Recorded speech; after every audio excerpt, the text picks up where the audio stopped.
Bonjour tout le monde, ravi encore de vous retrouver dans la chaîne Apprendre librement la programmation. Et bien dans cette vidéo, on va essayer de développer un projet que l'on appelle généralement un MERN stack.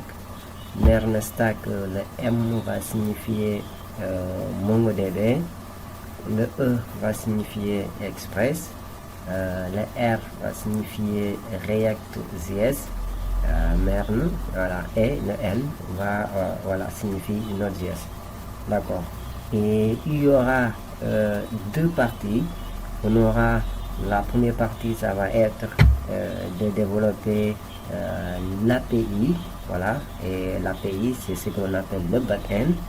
Et le back-end consiste une partie très importante pour le bon fonctionnement du front-end. Voilà, par exemple, tout ce que vous voyez ici dans cette application-là, voilà, a été géré dans le côté back-end. Très bien. Et maintenant, dans la seconde partie, maintenant, on va essayer de développer la partie front-end. La partie front-end, c'est ce que vous êtes en train de voir là. C'est ce qu'on appelle l'interface utilisateur, le user interface. Et maintenant, on utilisera maintenant React.js pour développer ça. Très bien. Maintenant, c'est vraiment une application qui est très importante, voilà, qui vise vraiment les débutants. Si vous êtes débutant et que vous voulez vraiment créer une application MERN stack, voilà, je vous conseille cette vidéo. Voilà, n'hésitez pas, voilà, à commencer vraiment. Voilà, il faut vraiment essayer de terminer le projet avec moi. D'accord. Ici maintenant, qu'est-ce qu'on fait? On va essayer, voilà, on a ici l'ensemble des postes. Voilà, les utilisateurs vont pouvoir créer un compte. Ensuite, par la suite, ils vont pouvoir maintenant écrire des posts, etc. Donc, regardez ici, si j'essaie de faire un write, de cliquer, voilà, si j'essaie de créer un post, voilà, automatiquement, il m'amène dans une page, voilà, login, c'est-à-dire, il me dit qu'il faut vous authentifier. D'accord. Je n'ai pas de compte, voilà, regardez si je me connecte en tant que Anna, voilà, je mets 1, 2, 3 comme mot de passe, voilà, vraiment le mot de passe là c'est un mot de passe faible, on n'a pas fait des, c'est juste un exemple là, voilà, on fait un login, très bien, automatiquement maintenant je suis revenu dans cette page et maintenant je peux voir les détails de chaque poste. Regardez, là c'est le poste de Anna, très bien, j'ai la possibilité de supprimer une poste qui m'appartient bien sûr, la possibilité de le bêter. Regardez si je peux supprimer, très bien, et cette poste là a été supprimée, très bien. Maintenant, par exemple, regardez si je vais dans ce Node.js, voilà, regardez ici, ce poste là appartient à Baba, d'accord. Donc je n'ai pas la possibilité de supprimer un poste qui ne m'appartient pas. Du coup, la première chose maintenant à faire dans cette application, c'est l'authentification. L'authentification va pouvoir nous permettre de connaître, c'est-à-dire chaque poste appartient à qui. Voilà. Donc on n'aura pas un poste qui n'a pas d'ID. Voilà. Vous allez apprendre ça à faire ça dans Node.js. Très bien. Voilà. Voilà. Et par exemple, ici aussi, je peux faire un logout. Voilà. Et je peux faire un register. Voilà. Il m'amène dans la page de register. D'accord. Du coup, c'est ce que nous... dans cette partie maintenant, je vais essayer de vous expliquer la structure des dossiers. Voilà. Tout d'abord, vous devez créer un dossier API et qui va gérer le back-end. Voilà. Et maintenant, dans cette API, dans ce dossier API, voilà les dossiers que nous aurons à voir. On aura un dossier, vous allez créer un dossier config, un dossier contrôleur qui va gérer les contrôleurs, bien sûr, un dossier modèle qui va gérer les modèles, un dossier public, voilà, parce qu'on aura géré les images, voilà, les routes, voilà, et un dossier SRC. Très bien. si on va dans cette image là, ça va être bien sûr beaucoup plus clair. Et maintenant dans ce dossier config, vous créez un fichier db.js comme vous pouvez l'appeler. C'est pour gérer la base de données, c'est-à-dire la connexion à la base de données. D'accord, c'est dans ce fichier là qu'on va les gérer. Maintenant dans ce dossier contrôleur, vous créez deux fichiers, post controller et user controller. Voilà. Dans ce dossier modèle, vous allez créer post modèle. Mais ici on n'a pas de catégorie parce que j'ai vraiment essayé de rendre la chose beaucoup plus simple, parce que normalement dans un poste, chaque poste appartient à une catégorie, etc., etc. Mais comme c'est le début, on va essayer de faire très simple, de telle sorte que tout le monde réussira le projet.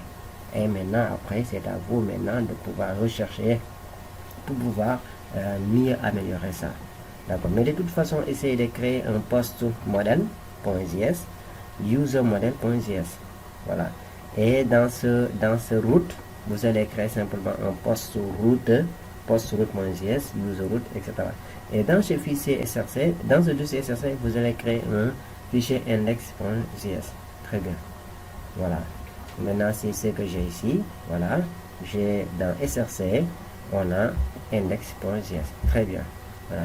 Maintenant, je vais essayer aussi de me servir du fichier readme. Voilà, vous aurez ça sous la description. Maintenant, on aura ici, dans cette partie, certaines dépendances. Voilà.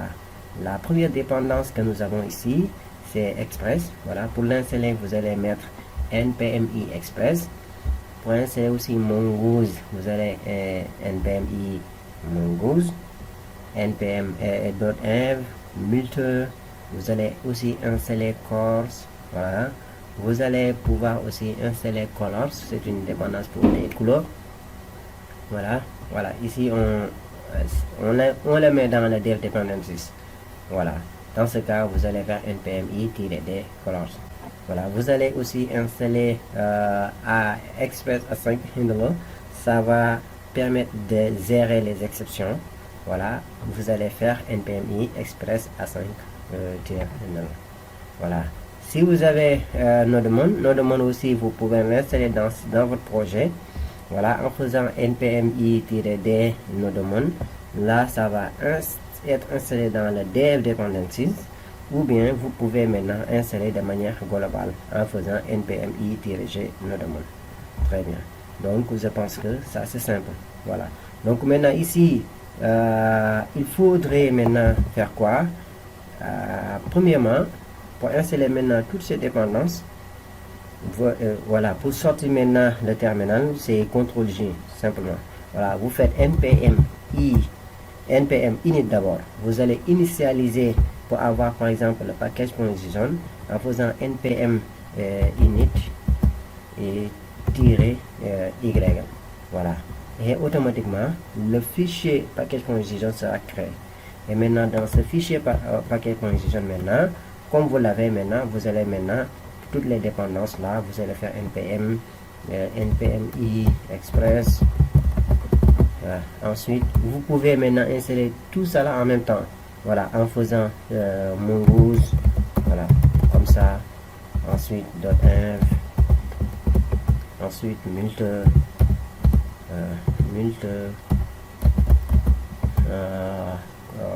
course, voilà, et vous mettez entrée. Maintenant, toutes ces multiplications là vont être installées et vous verrez maintenant un dossier Nodemon, notre module qui va être créé. D'accord. Maintenant, je ne vais pas le faire. Moi, je vais simplement faire npm install parce que tous ces multiplications là, je les créé. Donc, on fait npm install. Très bien. Je vais faire npm install et automatiquement, vous allez voir que un fichier, un dossier Nodemon va être ajouté ici. Voilà. Voilà, il est là. Le dossier Nodemon est créé. Voilà, avec l'ensemble des dépendances. Très bien. Voilà, je vais maintenant essayer de fermer ici.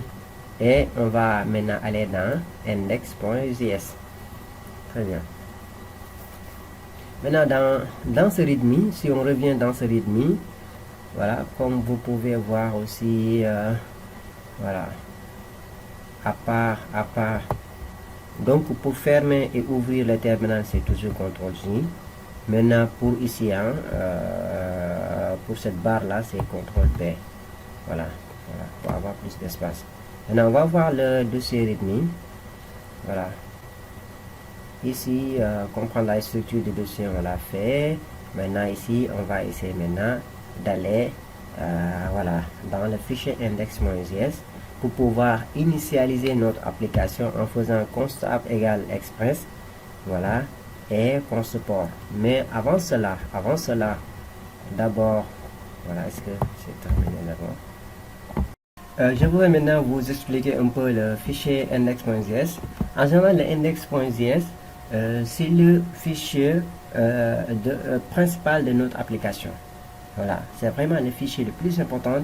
C'est pourquoi en général, moi je ne le mets pas dans la racine. Toujours je crée un fichier src et dans ce index là, ce dossier src là, je mets l'index. C'est pour ne pas mettre vraiment l'index, pour ne pas laisser l'index traîner comme ça. Voilà, donc il faut toujours le mettre dans un dossier. Voilà, src. Très bien. En général, dans les frameworks, c'est comme ça.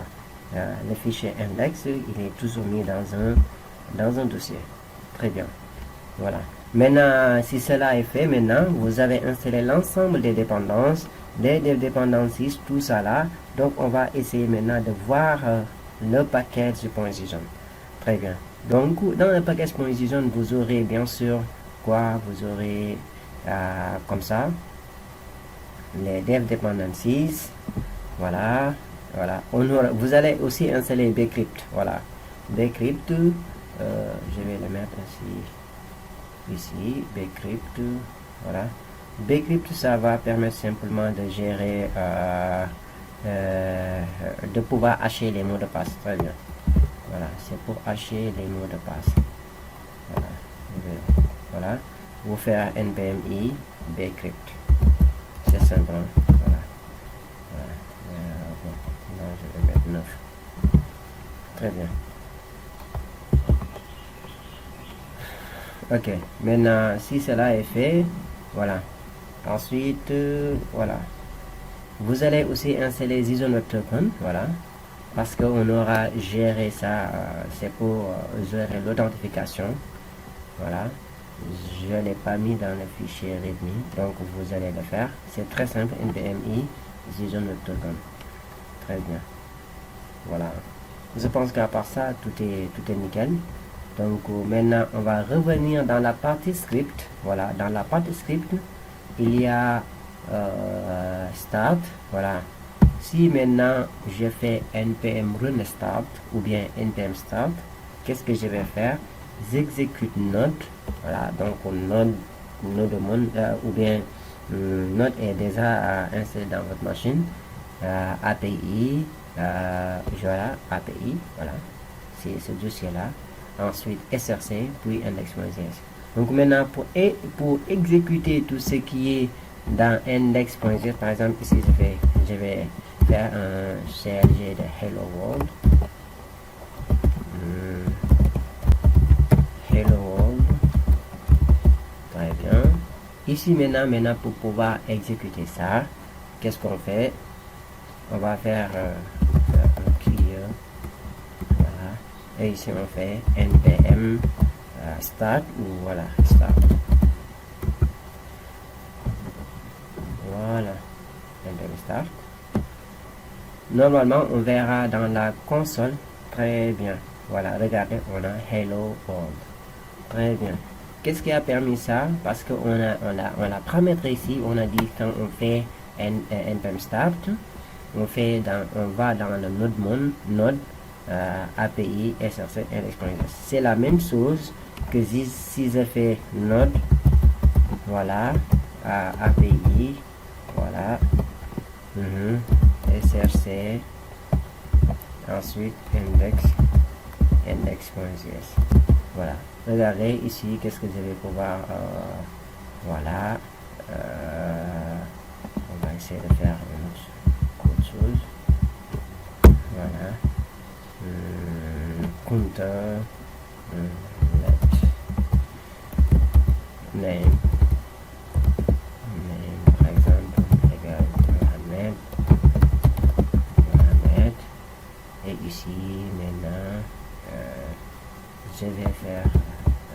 ça Baptiste.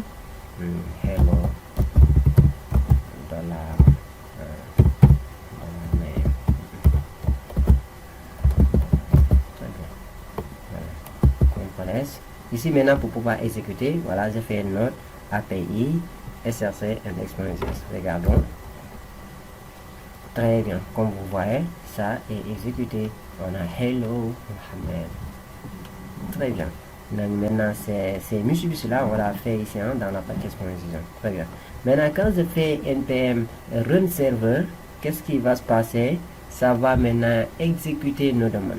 Nodemon va permettre simplement de pouvoir ne pas couper toujours le serveur.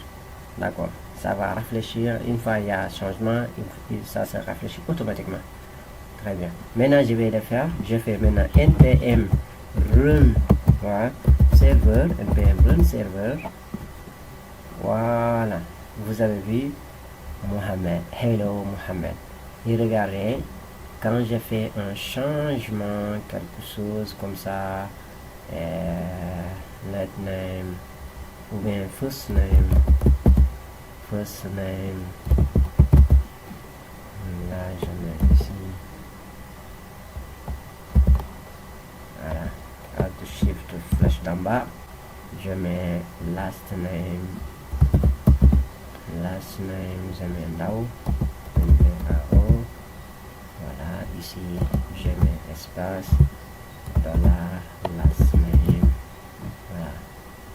Regardez, quand j'enregistre automatiquement, vous allez voir les changements ici. Voilà, CTRL S. Regardez, voilà, Hello Mohamed Ndao. Voilà, c'est ça nos demandes.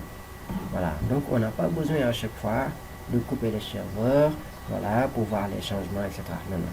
Donc c'est nos demandes qui est une dépendance qui va permettre cela. Très très bien. J'espère que maintenant vous avez compris.